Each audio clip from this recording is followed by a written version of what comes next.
yetu nasikia maneno wanayosema kwa lugha yetu wenyewe.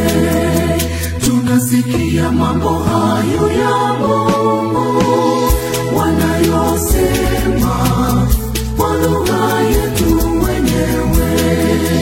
Wale wa Galilaya nasikia makabila ya kutoka nchi mbalimbali